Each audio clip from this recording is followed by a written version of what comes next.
Hello प्यारे साथियों, कैसे हैं आप लोग? सब बढ़िया? आप लोग का पढ़ाई लिखाई कैसे चलता है? उम्मीद करेंगे आप लोग अच्छे होंगे। इस प्यारे से चैनल श्री गीते पे आप सभी को वेलकम है। आप लोग को तो परिचित है ही हम, जैसे कि अगले क्लास में आप लोग को ऑब्जेक्टिव यानी हिस्ट्री का भी ऑब्जेक्टिव कराए हैं और ज्योग्राफी का भी ऑब्जेक्टिव कराए हैं। आज हिस्ट्री का यानी चैप्टर 1 यूरोप में राष्ट्रवाद का आप लोग के लिए इसका जो है लेक्चर 1 लेके आए हैं, यानी राष्ट्रवाद क्या होता है, यूरोप में राष्ट्रवाद का उदय क्या होता है। चलिए आज देखते हैं। सबसे पहले जो इससे पहले अगर उम्मीद होगा कि दो जो क्लास दिए हैं वो आप लोग को अच्छी से समझ आया होगा। आज आप लोग के लिए जो है चैप्टर का यानी चैप्टर को स्पेल करके यानी पढ़ाने आए हैं। चलिए आप लोग को सबसे पहले यूरोप में चैप्टर 1 है और चैप्टर का नाम क्या है, यूरोप में राष्ट्रवाद। अब देखिए राष्ट्रवाद यानी सबसे पहले यूरोप में, आखिर यूरोप में ही राष्ट्रवाद क्यों, यानी मान के चलिए ये यूरोप में राष्ट्रवाद क्या है, तो यूरोप में जो राष्ट्रवाद है यानी यूरोप क्या है, जिस तरह ये 7 महाद्वीप है यानी 7 महादेश है पृथ्वी पर, उसी में एक क्या आता है, यूरोप आता है। यूरोप क्या है, एक महादेश है, यानी क्या है, एक महाद्वीप बोलिए या महादेश। यूरोप भी क्या है, एक महादेश है, यानी वही हम लोग पढ़ेंगे। यानी 7 महादेश यानी 7 महाद्वीप है और उस 7 महाद्वीप में एक यूरोप भी आते हैं कि नहीं आते आप लोग? ये जो यूरोप आता है, यूरोप क्या एक महाद्वीप है और यूरोप में राष्ट्रवाद। टॉपिक का नाम क्या है, तो यूरोप में राष्ट्रवाद, यानी टॉपिक का नाम क्या है, यूरोप में राष्ट्रवाद।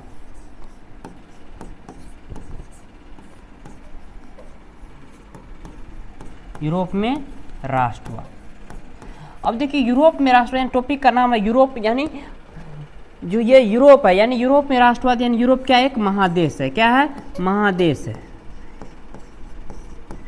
अब मान के चलिए यूरोप जो है, तो यूरोप एक ही यानी एक महाद्वीप है, महाद्वीप के अंदर बहुत सारे देश आएंगे। ये यूरोप या यूरोप का इसका यूरोप का अर्थ हुआ जो उस यूरोप में जाए वो देश है, यानी यूरोप में राष्ट्रवाद। यूरोप में चाहे जाए वो देश है उसमें क्या है, राष्ट्रवाद। यानी मान के चलिए इसमें सबसे पहले हम लोग पढ़ते हैं फ्रांस के बारे में। यानी ये यूरोप में जो देश आते हैं, यानी ये यूरोप एक क्या है, महादेश, और यूरोप में जो देश आते हैं उसमें है, इस चैप्टर जो हम लोग स्पेल करेंगे यानी उस देश को देखते हैं। यानी फ्रांस के बारे में हम लोग पढ़ेंगे, ऑस्ट्रिया के बारे में पढ़ेंगे,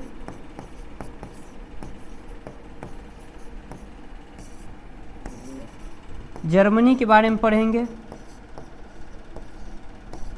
उसके बाद इटली के बारे में पढ़ेंगे, उसको बहुत सारे देश है, पोलैंड है, बोहेमिया है, यानी उसके बाद डेनमार्क है, हॉलैंड है, उसके बाद पोलैंड, यानी सभी को बारी बारी से, यानी ये यूरोप में, यानी यूरोप में जो भी देश है उसमें क्या हुआ था, राष्ट्रवाद। अब देखिए राष्ट्रवाद यानी राष्ट्रवाद होता क्या है, सबसे पहले समझिए राष्ट्रवाद क्या होता है।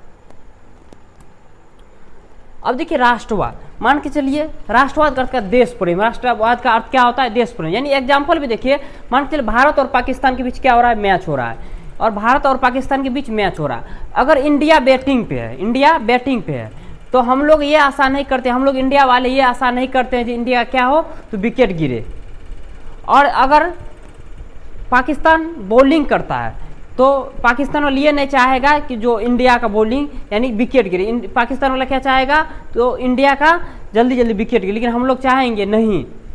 यानी वहाँ पे हम लोग राष्ट्रवाद का कुछ प्रतीत होता है कि नहीं होता, यानी हम अपना देश के लिए कुछ अति करते हैं कि नहीं। अगर मान के चलिए इंडिया बॉलिंग करता है तो क्या चाहते हैं, अगर दूसरा देश मान के चलिए पाकिस्तान है, पाकिस्तान के क्या चाहते हैं, जल्दी जल्दी विकेट गिरे। यानी राष्ट्रवाद, राष्ट्रवाद का अर्थ क्या होता है, देश प्रेम। क्या होता है, देश प्रेम, यानी देश के प्रति प्यार। यानी राष्ट्रवाद का अर्थ क्या होता है, तो देश के प्रति प्यार।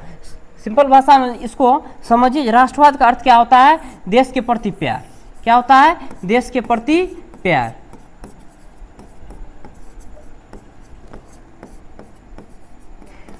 सिंपली भाषा में याद रखना है, जो राष्ट्रवाद का अर्थ क्या होता है, देश के प्रति प्यार।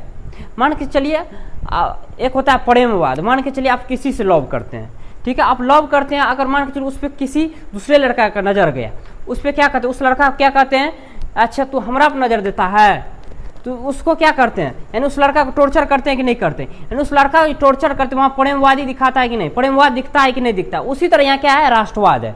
चलिए यहाँ राष्ट्रवाद यानी सबसे पहले मान के चलिए आपका फैमिली है, फैमिली में मान के चलिए आपका भाई को कोई मार रहा है, तो उसमें भाई को जो मार रहा है तो आप क्या कीजिएगा, भाई को नहीं बचाएगा, वहाँ परिवार परिवारवाद दिखता है कि नहीं दिखता। उसी तरह क्या है राष्ट्रवाद, यानी राष्ट्र में जो देश के प्रति प्यार, उसी को हम लोग क्या बोलेंगे राष्ट्रवाद। इसको यानी आप लोग के लिए डिफिनेशन लेके आए, यहाँ पे देखिए जैसे 7 नोट्स लेके आए हैं।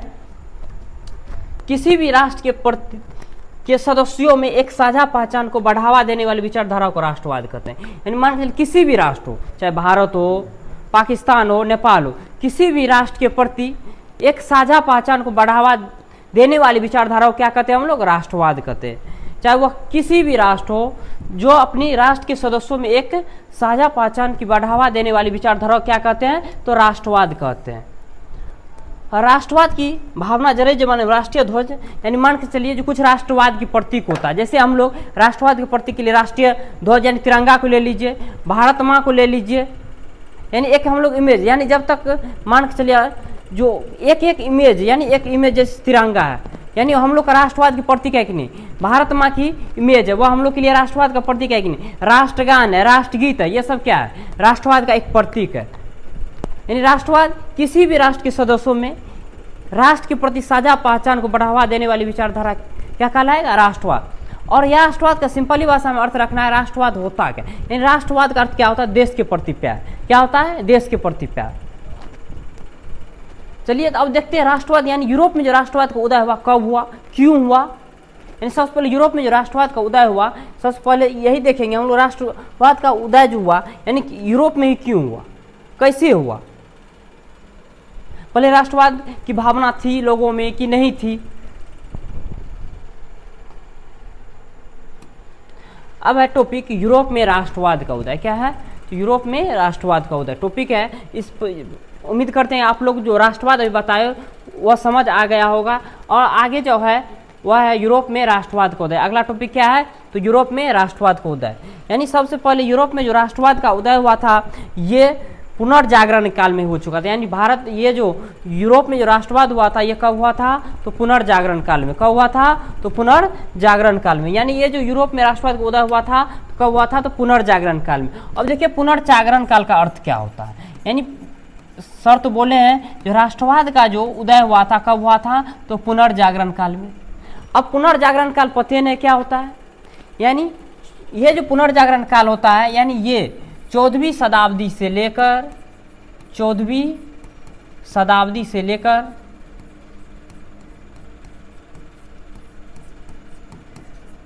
यानी 14वीं शताब्दी से लेकर और 17वीं शताब्दी का यानी बीच का जो समय उसी को हम लोग क्या बोलेंगे पुनर्जागरण काल यानी पुनर्जागरण बोलेंगे। यानी ये तो कहते हैं सर यूरोप में राष्ट्रवाद का उदय पुनर्जागरण काल में हो चुका था, लेकिन पुनर्जागरण होता है क्या बाबू। यानी यहाँ इधर ध्यान दें पुनर्जागरण 14वीं शताब्दी से 17वीं शताब्दी तक बीच का जो समय है उसी को हम लोग क्या बोलेंगे तो पुनर्जागरण काल बोलेंगे। क्या बोलेंगे पुनर्जागरण काल। लेकिन ये जो उन्नत रूप से 1789 ईस्वी में प्रकट हुआ। यानी पुनर्जागरण काल जो हुआ था यानी कब हुआ था तो 1789 ईस्वी में। यानी ये जो पुनर्जागरण और ये उन्नत रूप से मतलब कि ये तो पुनर्जागरण हो गया लेकिन उन्नत रूप से यानी आक्रामक रूप से प्रकट हुआ था वह हुआ था 1789 ईस्वी में। कब हुआ था यानी यूरोप में जो हुआ था ये 1789 ईस्वी में हुआ था। और ये जो यानी यह क्रांति नेपोलियन का आक्रमण यानी ये जो नेपोलियन का आक्रमण हुआ था इस यूरोप में राष्ट्रवाद का उदय में महत्वपूर्ण योगदान है। किसका आक्रमण तो नेपोलियन का आक्रमण। ये जो नेपोलियन था कहाँ के शासक थे तो फ्रांस के शासक थे। यानी नेपोलियन जो थे तो कहाँ के शासक थे तो ये नेपोलियन जो था फ्रांस का शासक था। यानी इसका प्रभाव धीरे धीरे धीरे धीरे यानी ये यूरोप के पूरे देश यानी यूरोप में जो देश था धीरे धीरे सभी पे इसका क्या होते गया तो प्रभाव बढ़ते गया। और मान के चलिए अगर आपके नज़दीकी आदमी को आपके फ्रेंड को कोई मारता है तो क्या उसको नहीं बचाइएगा तो बचाएंगे। इसी तरह क्या हुआ धीरे धीरे ये नेपोलियन पूरे यूरोप के राष्ट्रों पे कब्जा करने लगा। उसके बाद वहाँ पे देखिए वहाँ पे देखा कि देखता है दूसरे देश से आके वो हम पे अधिकार जमाए। वह क्यों जमाएगा अधिकार और इसी का आक्रमण क्या हुआ महत्वपूर्ण। यानी इसके आक्रमण के बाद धीरे धीरे यूरोप में क्या हुआ राष्ट्रवाद की भावना उत्पन्न हो गई। अगर हम लोग में राष्ट्रवाद की भावना रहता तो अंग्रेज हम लोग पे अधिकार नहीं करता। यानी उस समय हम लोग को राष्ट्रवाद की एक भावना की उत्पन्न नहीं था। राष्ट्रवाद क्या होता वो नहीं जानते थे, इसलिए हम लोग पे कौन अंग्रेज आके कब्जा किया यानी गुलाम बने। अगर वही राष्ट्रवाद का अर्थ पता रहता राष्ट्रवाद क्या होता है तो अभी अंग्रेज हम लोग पे गुलाम नहीं करता। यहाँ कहता 19वीं सदी के मध्य से पहले देश के रूप में नहीं थे, यानी 19वीं सदी के मध्य के पहले यूरोपीय देश उस समय नहीं थे, यानी 19वीं सदी के मध्य, यानी मध्य का अर्थ क्या होता है, बीच में, यानी उस समय यूरोप देश नहीं थे जिस रूप में उन्हें हम आज जानते हैं, यानी 19वीं सदी में जो जानते हैं 19वीं सदी में ऐसा, यानी 19वीं सदी का मध्य में यानी यूरोप अभी जैसे हम लोग जानते हैं वैसे यूरोप नहीं था। समझे कि नहीं समझे आप? यानी जैसे अभी हम लोग यूरोप जानते हैं उस 19वीं सदी में ऐसे यूरोप नहीं था। चलिए आगे देखते हैं, जिस रूप में उन्हें हम आज जानते हैं यूरोप के विभिन्न क्षेत्रों पर विभिन्न प्रकार के वंशानुगत साम्राज्यों का राज हुआ करता है। यानी मान के चलिए यूरोप है और यूरोप पे विभिन्न वंश का, यहाँ पे देखिए यहाँ पे ये विभिन्न वंशानुगत, यानी यहाँ वहाँ जो विभिन्न वंश का साम्राज्य हुआ करते, यानी विभिन्न वंश का राज हुआ करते, विभिन्न वंश के राज हुआ करते थे। जैसे नेपोलियन अलग वंश का राज है, लुई फिलिप अलग वंश का राज है, चार्ल्स 10वां अलग वंश का यानी वहाँ जो था एक वंश का शासक नहीं हुआ था, यानी यूरोप पर विभिन्न वंश के शासक हुआ करते थे। ये सभी राजनीतिक शासक थे और ये जो थे राजतांत्रिक शासक थे, यानी ये जो साम्राज्य हुआ करता था यूरोप में, जो वंशानुगत वो जो हुआ करता था राजतांत्रिक शासक थे। कैसे शासक थे? तो राजतांत्रिक शासक थे। पूछ सकता है, यानी पूछ देगा जो यूरोप के जो वंशानुगत यानी विभिन्न वंशानुगत जो साम्राज्य थे वो कैसे शासक थे? तो कैसे थे? तो राजतांत्रिक शासक थे, जिन्हें अपनी प्रजा पर पूरा नियंत्रण हुआ करता था। यानी पहले जो राजा थे उसको प्रजा पर पूरा नियंत्रण करता था, यानी वो क्या करता था? प्रजा पर पूरा, क्योंकि छोटा छोटा भाग होता था। मान के चलिए ये छोटा छोटा जो भाग हुआ करता था, यानी छोटा छोटा भाग से तो उस पर ज़्यादा नियंत्रण रहेगा। मान के चलिए प्रधानमंत्री ओनली हमारे भारत में अगर प्रधानमंत्री का पद हो तो क्या करेगा? सब जनता को संभाल सकेगा नहीं, क्योंकि यहाँ पर छोटे से स्तर से पहले वार्ड सदस्य उसके स्तर पर, यानी छोटा छोटा भाग इसलिए दिया जाता है कि जनता पर क्या हो? अच्छा नियंत्रण हो, जनता को कोई दिक्कत न हो। यानी ये जो छोटा छोटा भाग था, यानी ये इस पे जो अलग अलग वंश का जो साम्राज्य हुआ करता था वह क्या करता था? यानी वह जनता पे अच्छी से नियंत्रण करते, जनता पे क्या करते थे? तो अच्छे से नियंत्रण करते थे। उस काल में तकनीकी में कई ऐसे बदलाव हुआ जिनके कारण समाज में आए बदलाव ने राष्ट्रवाद की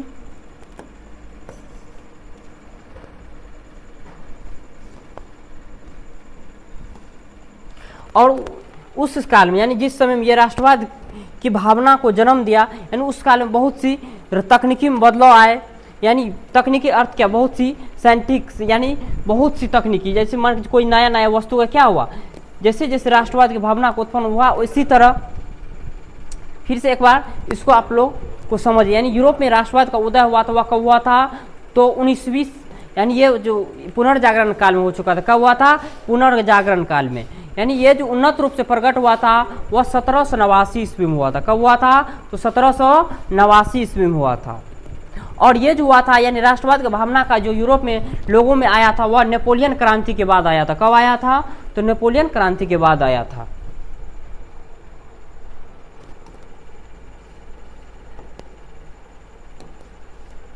यानी सन 1789 में शुरू होने वाली फ्रांस की क्रांति के साथ ही नए राष्ट्रों के निर्माण की प्रक्रिया भी शुरू हो गई। नहीं आप लोग को बताए जो ये जो 1789 ईस्वी है, यानी ये यहाँ से हमारे राष्ट्रवाद की भावना का क्या हुआ? उन्नत प्रकट हुआ। क्या हुआ? हमारे राष्ट्रवाद की जो भावना है क्या हुआ? उन्नत प्रकट हुआ। शुरू होने वाली फ्रांस की क्रांति, अब जो फ्रांस में क्रांति हो रही थी, यानी ये आप लोग 9th में अगर पढ़े होंगे, 9th में चैप्टर है फ्रांस की क्रांति। 9th में क्या है? तो फ्रांस की क्रांति। अगर जो 9th में ये पढ़े होंगे फ्रांस की क्रांति, यानी एक चैप्टर है फ्रांस, अगर ये अच्छा से पढ़ेंगे उसको अच्छा से, अगर नहीं पढ़ें तब पर भी सही, उस तरह से हम आपको पढ़ाएंगे। यानी ये जो फ्रांस की क्रांति हो रही थी, यानी उस समय फ्रांस की क्रांति ने पूरे यूरोप में क्या हुई? धीरे धीरे राष्ट्रवाद की भावना का प्रक्रिया चालू हो गया, राष्ट्रों के निर्माण की प्रक्रिया भी शुरू। यानी ये जो 1789 ईस्वी होने वाली क्रांति है वह क्या हुआ? यानी उस राष्ट्रों के निर्माण की प्रक्रिया क्या हो गई? तो शुरू हो गई। लेकिन इस नई विचारधारा को जड़ जमाने में लगभग 100 साल लग गए। यानी राष्ट्रवाद की भावना तो शुरू हो गया, यानी विचारधारा, यानी एकरा पूरा विख्यात होने में, यानी पूरा उसको विस्तार से फैलाने में कते तो 100 साल लग गए। कते साल लग गए? तो 100 साल। यानी ये तो यहाँ पे उत्पन्न हो चुका था, लेकिन एकर जो धीरे धीरे पूरा विख्यात होने, यानी पूरा विस्तार में आने में कते साल लगे गए? तो 100 साल लग गए। कते साल लग गए? तो 100 साल लग गए। इसके परिणति के रूप में फ्रांस का एक प्रजातांत्रिक देश के रूप में गठन हुआ। यानी ये सब गठन होने के बाद एक फ्रांस का एक प्रजातांत्रिक देश के रूप में गठन हुआ।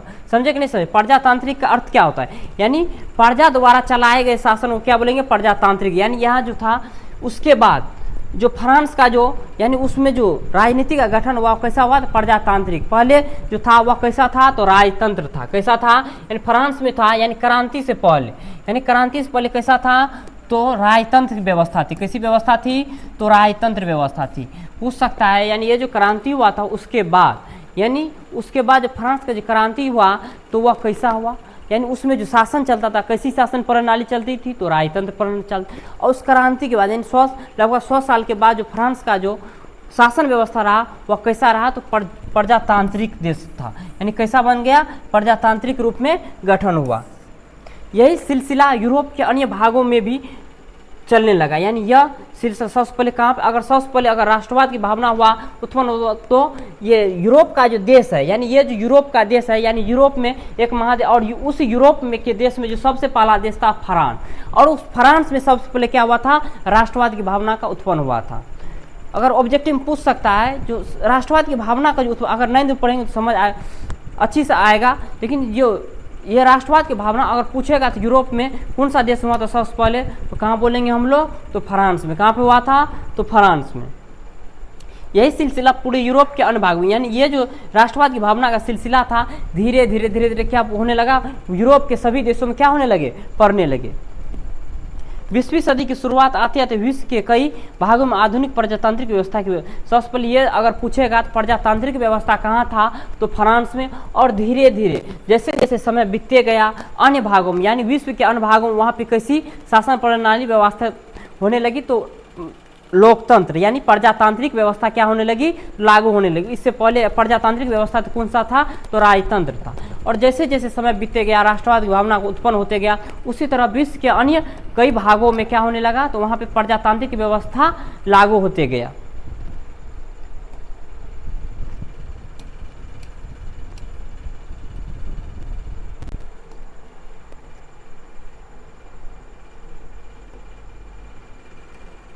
अब है राष्ट्रवाद की पहली अभिव्यक्ति।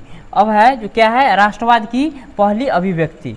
यानी इसमें जो राष्ट्रवाद में जो सबसे पहले अभिव्यक्ति, पहली मतलब क्या? पहले इसमें भूमिका कौन निभाया था? समझे कि नहीं समझे आप लोग? यानी राष्ट्रवाद की पहली अभिव्यक्ति, यानी ये जो राष्ट्रवाद में पहले यानी सबसे पहले महत्वपूर्ण, यानी सबसे पहले इसका शुरुआत कौन किया था? वही कहा था राष्ट्रवाद की पहली अभिव्यक्ता। यानी आपको बताए थे ये सबसे पहले राष्ट्रवाद की भावना का जो उत्पन्न हुआ था वह कहाँ हुआ था? तो फ्रांस में हुआ था। और कितना ईस्वी में हुआ था? तो 1789 ईस्वी में हुआ था। कितना में हुआ था? तो 1789 ईस्वी में हुआ था।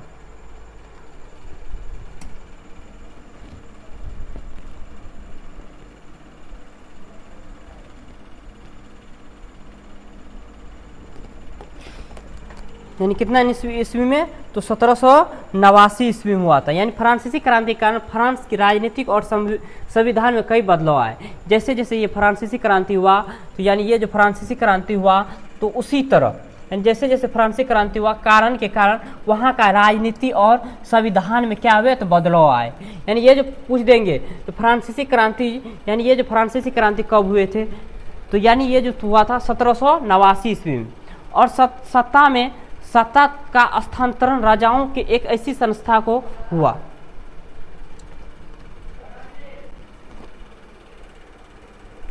अब देखिए जैसे जैसे ये यानी फ्रांसीसी क्रांति हुआ, उसके बाद फ्रांसीसी क्रांति होने के बाद वहाँ के संविधान और राजनीति में क्या हुआ? बदलाव आए। और सन 1789 सत्ता का स्थानांतरण राजाओं के एक ऐसी संस्था को हुआ। यानी 1789 ईस्वी जो था यानी उसमें सत्ता का स्थानांतरण जो हुआ राजाओं में से एक ऐसी संस्था को हुआ जिसका गठन नागरिकों द्वारा किया गया था। यानी वहाँ जो था यानी राजा का तो गठन हुआ, लेकिन वह जो हुआ था किसके द्वारा? तो नागरिक के द्वारा हुआ था। किसके द्वारा हुआ था? तो नागरिक द्वारा हुआ था। यानी पूछ देंगे यानी फ्रांस में जो हुआ था यानी ये जो राजा का गठन यानी राजा का संस्था गठन हुआ तो किसके द्वारा हुआ? तो नागरिकों के द्वारा हुआ था। किसके द्वारा हुआ था? तो नागरिकों के द्वारा किया गया था। उसके बाद ऐसी माना जाने लगा कि फ्रांस के लोग ही आगे से अपने देश का भविष्य तय करेंगे। और उसके बाद लोग को लगने लगा कि ये जो फ्रांस के लोग हैं वह फ्रांस के लोग ही आगे अपने देश का भविष्य तय करेंगे। यानी उस वहाँ का मान के चलिए किसी देश का अगर नागरिक है वही ना, यानी नागरिक लेकर देश आगे होता है और पीछे होता है। वही कहता है जो उसके बाद ऐसा माना जाने लगा कि फ्रांस के लोग ही आगे अपने देश का भविष्य तय करेंगे। वही है राष्ट्रवाद का पहली अभिव्यक्ति। आप लोग को उम्मीद करेंगे कि ये समझ में आ गया होगा जो राष्ट्रवाद की पहली अभिव्यक्ति।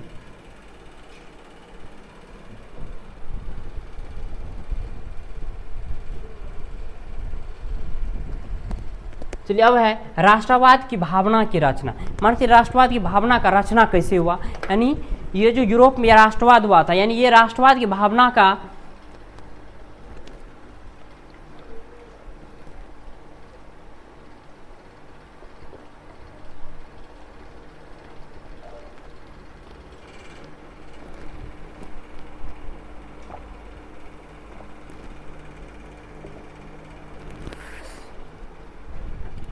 यानी देखिए टॉपिक है जो राष्ट्रवाद की भावना की रचना। अब देखिए यानी ये जो रचना हुआ था, यानी राष्ट्रवाद की भावना के धीरे धीरे कैसे कैसे रचना हुआ था, कैसे कैसे हुआ था, तो ये राष्ट्रवाद की भावना का उत्पन्न हुआ था।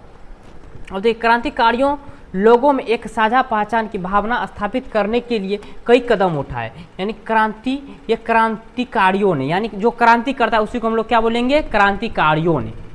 लोगों ने एक साझा पहचान की भावना स्थापित करने के लिए कई कदम उठाए।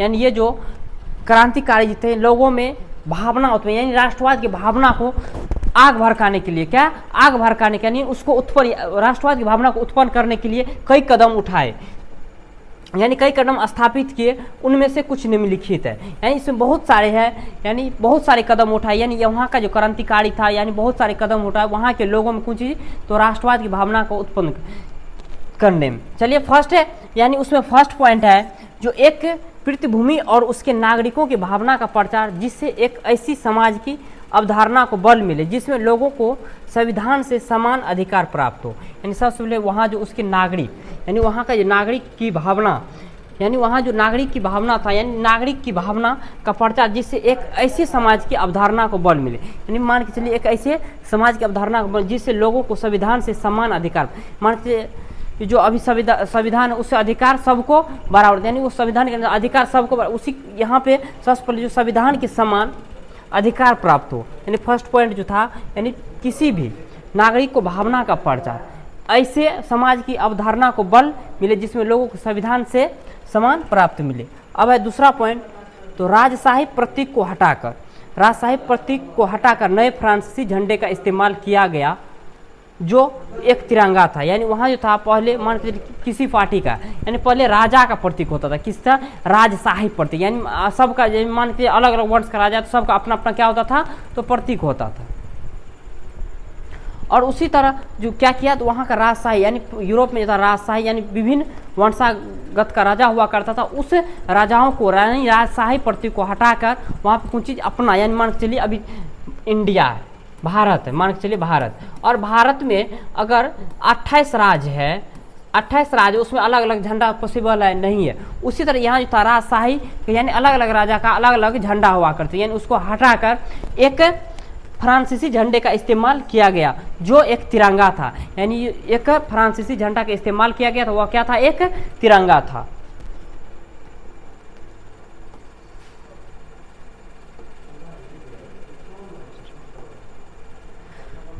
यानी आप लोग आज से पढ़ने पूरा, यानी इसलिए आप लोग यानी ऑब्जेक्टिव ठोकर आते, लेकिन इसलिए चाहते हैं आप लोग पूरा कंटेंट मिल सके, अच्छे से समझ सके, इसलिए आप लोग को पूरा, यानी इस लेक्चर में यानी एक एक चीज़ पॉइंट, अगर जो चीज़ समझ नहीं आते वो कमेंट कर में बताइए सर यहाँ प्रॉब्लम है, और इसको ध्यान से। अब है स्टेट जनरल, क्या है, स्टेट जनरल को सक्रिय नागरिकों द्वारा चुना गया। यानी स्टेट जनरल को सक्रिय किसके द्वारा, तो नागरिकों द्वारा। किसके द्वारा चुना गया, तो नागरिक, यानी हम, यानी मान के चलिए अभी जो हम लोग प्रधानमंत्री मुख्यमंत्री चुनते हैं उसमें क्या होता है, यानी हम लोग चुनते हैं, यानी हम लोग मतदान करते हैं, उसके बाद चुनाव होता, मतदान करने के बाद हम लोग चुनते हैं। वहाँ जो यानी स्टेट जनरल चुना गया था तो वह किसके द्वारा चुना गया था, तो नागरिकों के द्वारा। किसके द्वारा चुना गया था, नागरिकों के द्वारा। और उसका नाम बदलकर नेशनल असेंबली कर दिया। यानी वह जो नागरिक जो चुनता था, यानी मान के चलिए जो ये नागरिक जो कुछ चुनता था उसका नाम बदलकर क्या रख दिया, तो नेशनल असेंबली। क्या रख दिया, तो नेशनल असेंबली। ये याद रखिएगा, यानी नागरिकों द्वारा चुना गया उसका नाम क्या रख दिया, तो नेशनल असेंबली। यानी ये जो आप लोग को अगर शिकायत मान के चलिए, अगर कोई गलत काम करते हैं वह घर पे शिकायत होता है, उससे क्या होता है, मम्मी पापा की नज़र से आप गिर जाते हैं, यानी मम्मी पापा का भी पगड़ियाँ होता है वह गिर जाती है। इसलिए दोस्ती ऐसा चीज़ से कीजिए जो न शिकायत आएगा न धोखा मिलेगा, बस तो बस मिलेगा क्या, तो सुकून मिलेगा। कहते हैं किताब से बेहतर कोई हमसफ़र नहीं, किताब से बेहतर कोई हमसफ़र नहीं, न शिकायत न धोखा, बस तो बस क्या मिलता है, तो सुकून मिलता है। समझे कि नहीं समझे। यानी किताब से अगर दोस्ती कीजिएगा तो न वह शिकायत देगा और न धोखा देगा, बस देगा तो वह क्या देगा, तो सुकून देगा। क्या देगा, तो सुकून देगा। चलिए और आगे देखते हैं। तो राष्ट्र के नाम पर नए स्तुति गीत बनाए गए और शपथ लिए गए। और यानी राष्ट्र के नाम पर, यानी मान के चलिए अपना लोग को स्तुति, मतलब देखिए राष्ट्रगान हम लोग गाते हैं कि नहीं गाते हैं, और गीत और शपथ लिए गए और शहीदों को नमन किया। यानी उसे क्रांतिकारी में, यानी ये राष्ट्रवादी भावना उत्पन्न, जो शहीद को क्या किया जाता है, नमन किया जाता है। अब हम लोग शहीद को नमन करते हैं कि क्या गया, मान के चलिए अभी कोई जो बॉर्डर पे मान के चलिए हमारी सेना, अभी जो हम लोग रात भर सोते हैं, यानी अभी देश पे कोई देश पे खड़ता होगा जाके, उस बॉर्डर पे गोली खाता होगा, यानी हम लोग उस शहीद को नमन करते हैं कि नहीं करते हैं। और शहीदों को क्या किया गया था, तो नमन किया गया था। एक केंद्रीय प्रशासनिक व्यवस्था बनाई गई और उसके बाद एक केंद्रीय, यानी केंद्र का यानी राष्ट्र सरकार क्या हुआ, एक प्रशासनिक व्यवस्था, प्रशासनिक मतलब आप लोग पुलिस बुझे, प्रशासनिक व्यवस्था क्या की गई, तो बनाई गई, जिनसे सभी नागरिकों के लिए एक जैसा नियम बनाए। और जिन्होंने नागरिकों यानी जो भी जनता तो सबके लिए क्या बनाए, एक नियम कानून बनाए। मान के चलिए हम लोग अगर हम किसी को अगर गुनाह करते हैं, यानी क्या हमको कानून छोड़ देगा, नहीं। हमारे देश चाहे वो प्रधानमंत्री हो, राष्ट्रपति हो, चाहे सांसद हो, विधायक, सबके लिए कानून क्या है, जो गलत करेगा उसका परिणाम सबको मिलता है। यानी जो है ये कानून सबके लिए क्या है, तो बराबर है। क्या है, तो ये कानून सबके लिए क्या है, तो बराबर है।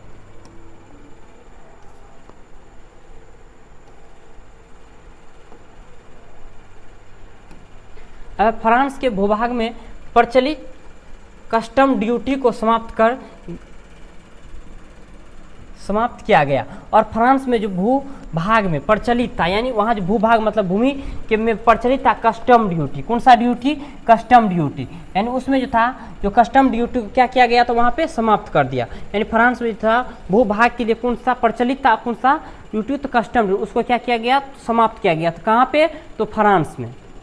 अब भार और मापन की एक मानक पद्धति अपनाई। वहाँ भार और मापन की एक क्या अपनाई, तो यानी भार और मापन की एक पद्धति अपनाई। मान चलिए जो पहले जो था, यानी किसी को मान किसी का हाथ छोटा था, किसी का हाथ बड़ा रहता है। पहले जो था यानी मान के चलिए कपड़ा लेने जाते थे, वह कपड़ा लेने जाते थे तो वह हाथ से नाप के देता था। यानी यहाँ से ऐसे नाप के दिया तो किसी का हाथ बड़ा था, कोई फायदा में, यानी जिसका हाथ बड़ा था उसको अधिक कपड़ा मिलता था और पैसा उतना ही लगता था, और जिसका हाथ छोटा था उसको पैसा उतना ही लगता और घटा। उसके लिए कौन चीज़ बनाया, तो यानी कोई चीज़ मापने के लिए और मापन और कौन चीज़ का भार मानक पद्धति अपनाई। समझे कि नहीं समझे आप लोग। उसके बाद क्षेत्रीय भाषाओं को नेपथ्य में धकेला गया और फ्रेंच भाषा को राष्ट्र की आम भाषा के रूप में बढ़ावा दिया गया। और वह क्षेत्रीय भाषा जो था ओकरा हटा दिया। उसके बाद वहाँ जो फ्रेंच में यानी फ्रांस में जो भाषा बोला है उसको कौन सी भाषा बोलते हैं, तो फ्रेंच भाषा। कौन सी भाषा बोलते हैं, फ्रेंच भाषा। जैसे फ्रांस में जो भाषा बोलता है ओकरा फ्रेंच भाषा कहते हैं, और ये भाषा आम भाषा के रूप में बढ़ावा दी। यानी ये फ्रेंच भाषा क्या किया, यानी पूरा फ्रांस में इसको बोलने का आदेश दिया।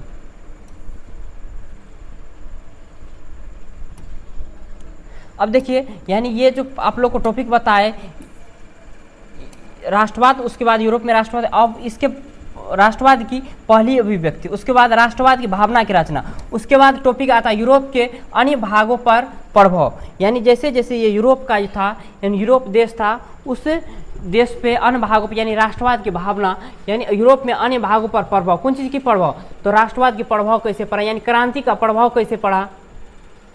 फ्रांस में होने वाली गतिविधियों से यूरोप के कई शहरों के लोग पूरी तरह प्रभावित थे। यानी फ्रांस में जो ये गतिविधि चल रहा था, हर चीज़ में चेंजिंग चल रहा, मान के चलिए आपका पड़ोसी गांव, उसमें हर चीज़ चेंजिंग चलता है, यानी मान के हर चीज़ बदलाव होते रहता था, हम लोग को भी उससे क्या होते, प्रभावित होते हैं।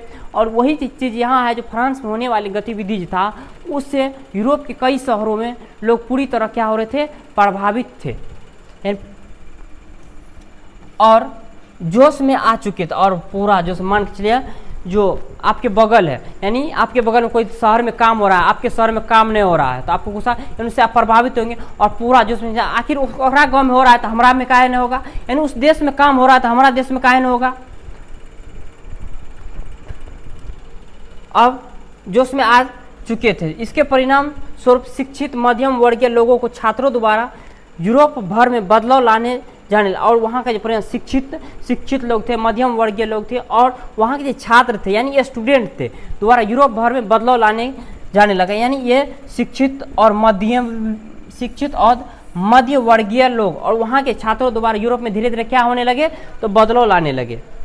उनकी गतिविधियों ने फ्रांस की सेना द्वारा अतिक्रमण का रास्ता साफ कर दिया। यानी उसकी गतिविधि क्या क्या, यानी वहाँ का जो गतिविधि था उसके बाद फ्रांस की सेना द्वारा अतिक्रमण का रास्ता क्या कर दिया गया था, तो साफ कर दिया गया था।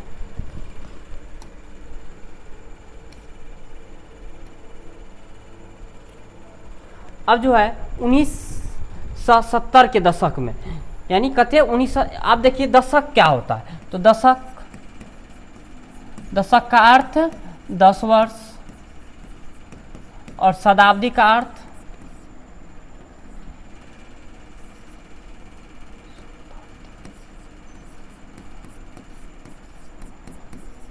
शताब्दी का अर्थ 100 वर्ष, यानी दशक का अर्थ क्या होता है, 10 वर्ष और शताब्दी का अर्थ क्या होता है, 100 वर्ष। ये ध्यान में रखिएगा, नहीं तो यहाँ बताएंगे 1970 के दशक में, अब पता है यहाँ पता नहीं चलेगा दशक क्या होता है। अब कहता है 1970 के दशक में फ्रांस की सेना ने हॉलैंड, बेल्जियम, स्विट्जरलैंड और इटली के एक बड़े भूभाग में घुसपैठ कर ली थी। यानी वहाँ जो फ्रांस का जो सेना था, आपको बताइए धीरे धीरे जो फ्रांस का प्रभाव था पूरे यूरोप पर था, और यूरोप के कुछ देश थे, यानी उस देश में हॉलैंड था, बेल्जियम, स्विट्जरलैंड और इटली के एक बड़े भूभाग में क्या होने, घुसपैठ करने लगे। यानी वहाँ क्या धीरे धीरे घुसते गए और अधिकार जमाते गए। इस तरह फ्रांसीसी सेना ने अन्य देशों में राष्ट्रवाद का प्रचार करने का कार्य शुरू किया। जैसे जैसे आप मान के चलिए, जैसे आपके गाँव पे अगर आक्रमण करेगा तो बैठे रहिएगा नहीं, वहाँ पे धीरे धीरे जैसे जैसे लोग का आक्रमण बढ़ते गया, उसी तरह यूरोप में अनेक देशों में क्या होने लगा, तो राष्ट्रवाद की भावना उत्पन्न होती गई, यानी राष्ट्रवाद का आग बबूलता होते गया। अब देखिए सबसे पहले आप लोग अगर मम्मी पापा कुछ कहते हैं उसको जोर से नहीं बोलना है, समझे कि नहीं। अगर बहुत सारी चीज़, अगर हर चीज़ हमको मम्मी पापा ही दिलाते हैं और पढ़ाई से लिखाई हर चीज़ मम्मी पापा, लेकिन अगर मम्मी पापा कुछ बोले तो सबसे पहले मम्मी पापा का कदर कीजिए।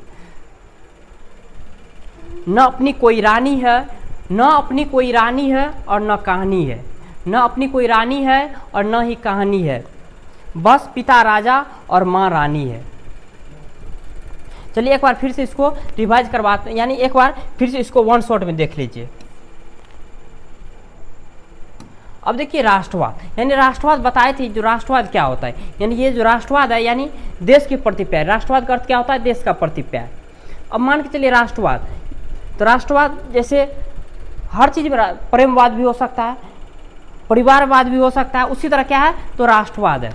अब राष्ट्रवाद का अर्थ क्या होता है, देश के प्रति प्यार, यानी किसी भी राष्ट्र का व्यक्ति है, किसी भी राष्ट्र के व्यक्ति में एक साझा पहचान को बढ़ावा देने वाली विचारधारा को क्या बोलेंगे, राष्ट्रवाद कहेंगे। यानी ये राष्ट्रवाद का जो उत्पन्न हुआ था ये 1789 ईस्वी में हुआ था। कब हुआ था, तो 1789 ईस्वी में हुआ था। और ये उन्नत रूप से प्रकट कब हुआ था, यानी उन्नत रूप से 19वीं शताब्दी में क्या हुआ था, ये राष्ट्रवाद की भावना उन्नत रूप से प्रकट हुआ।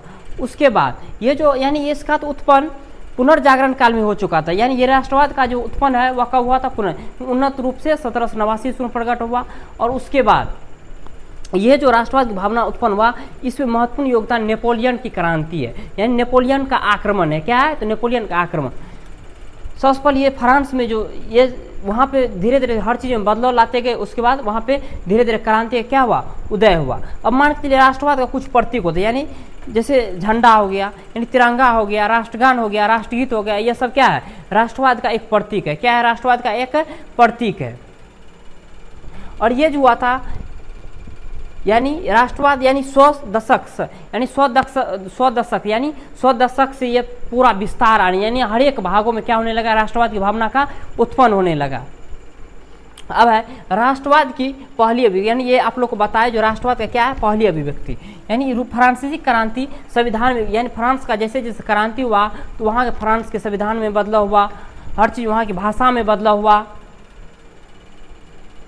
और वहाँ पे ये लोग सोचे थे अगर देश को यानी आगे बढ़ाएंगे तो कौन बढ़ाएगा? तो वह फ्रांस के लोगों ने ये माइंड में सेट कर लिए थे।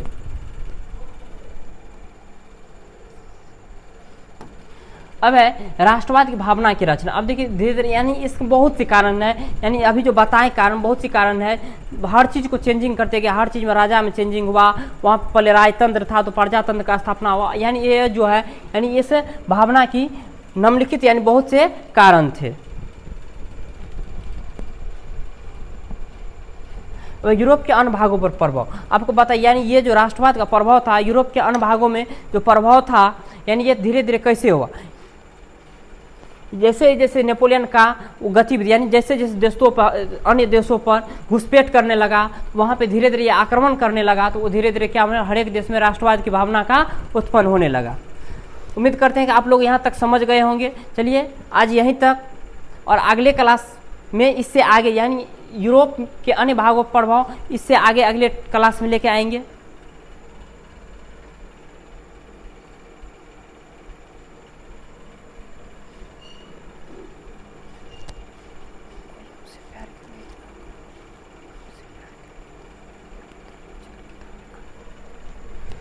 अब है एक शायरी आप लोग के लिए है, जो प्यार मोहब्बत अधिक करते हैं, जो कोई हमसे प्यार की उम्मीद न करे, कोई हमसे प्यार की उम्मीद न करे, क्योंकि हमने दिल बेचकर किताबें खरीद ली है। क्योंकि हमने दिल बेचकर क्या किताबें खरीद ली, यानी ये बाबू सोना को दिल देने के लिए नहीं रखे, यानी ये जो दिल है इसको बेचकर क्या किया है? किताब खरीद ली है। इसलिए कहते हैं हमसे कोई प्यार का उम्मीद न करे, हमसे कोई प्यार का उम्मीद न करे, क्योंकि हमने दिल बेचकर किताबें खरीद ली है। आज यहीं तक, अगर समझ गए तो ये कमेंट में थम्स अप जरूर दीजिएगा, और अपने दोस्तों के पास इस जैसे आप लोग मौका का फायदा उठाते इस तरह अपने दोस्तों के पास इस वीडियो शेयर कीजिएगा। थैंक यू, आज इतना ही।